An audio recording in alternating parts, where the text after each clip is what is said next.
Saudara, apa yang perlu diwaspadai dari hepatitis akut? Kita akan berbincang dengan juru bicara Kementerian Kesehatan Siti Nadia Tarmizi serta mantan Direktur Penyakit Menular WHO Asia Tenggara, Chandra Yoga Aditama. Selamat malam Bapak dan Ibu.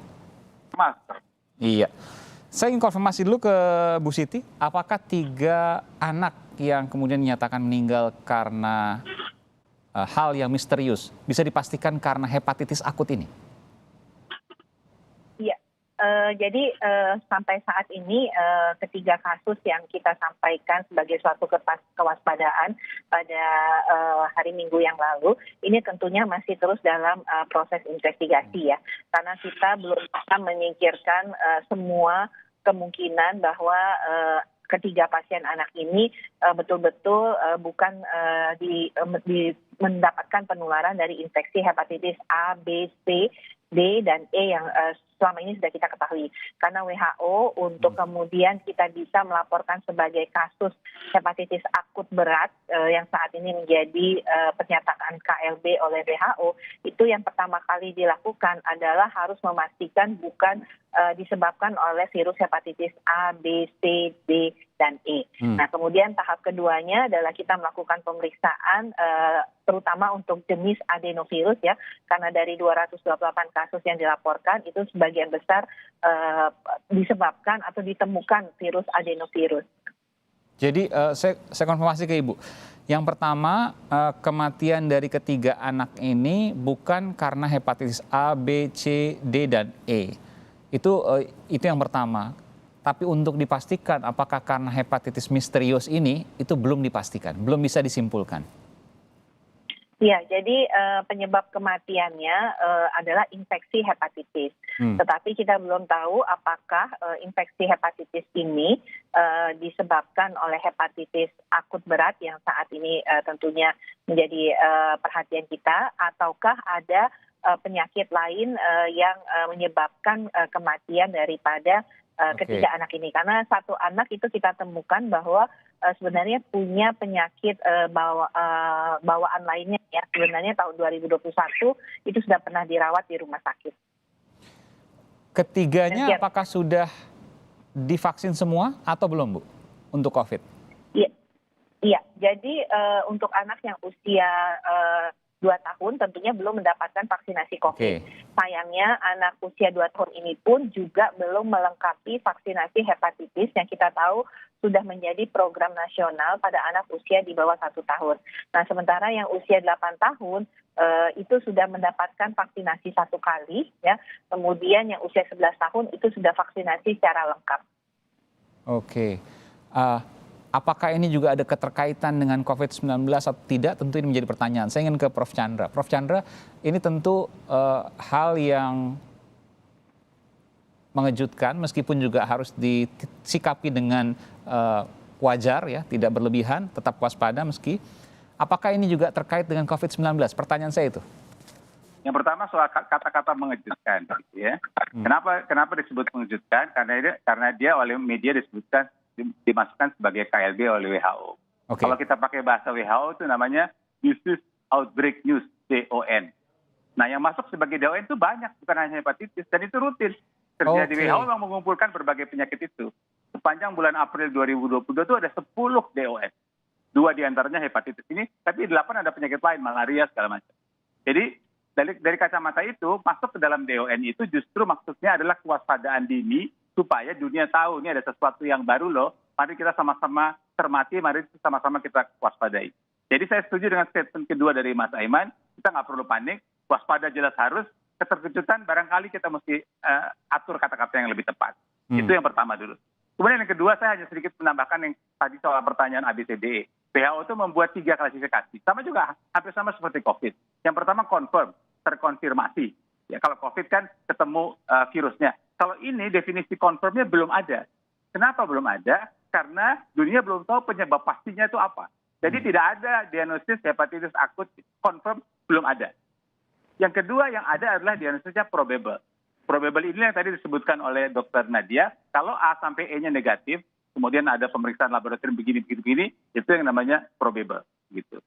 Yang ketiga, yang namanya epilink. Epilink itu orang usia, yang tadi harus anak-anak yang dua ini ya. Yang ketiga orang usia berapapun juga, tapi ada kontak erat dengan kasus probable. Itu masuk epilik. 3 itu. Nah, tapi WHO membuat catatan kaki di bawah 3 ini. Kalau hasil hepatitis A sampai E-nya belum ada, sementara gejalanya cocok dengan hepatitis akut berat, bisa dianggap sebagai pending definition.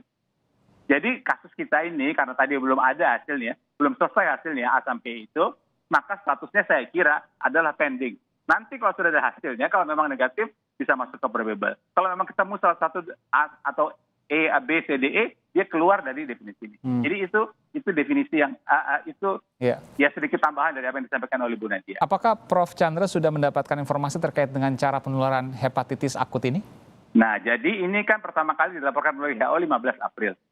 Sekarang belum 15 Mei. Jadi ini baru cerita 3 minggu ini ya, kejadian ini.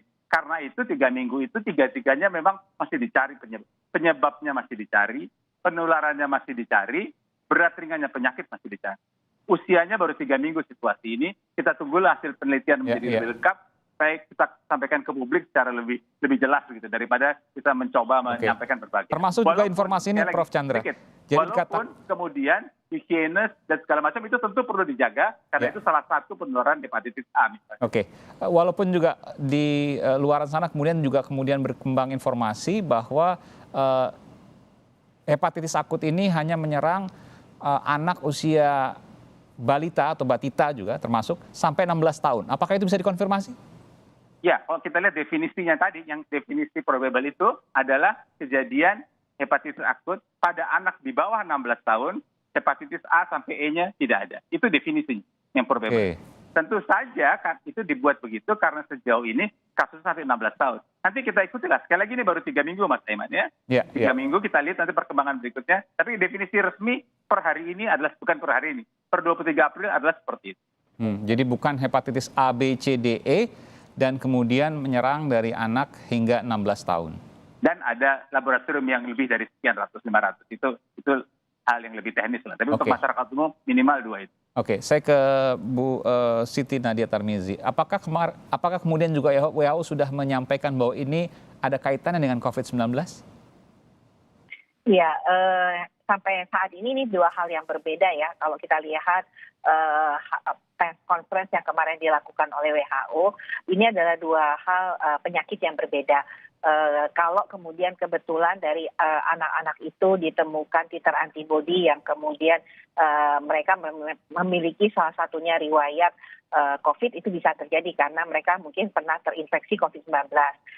Dan juga pada saat yang bersamaan ada yang positif COVID, tapi ini laporan dari global ya.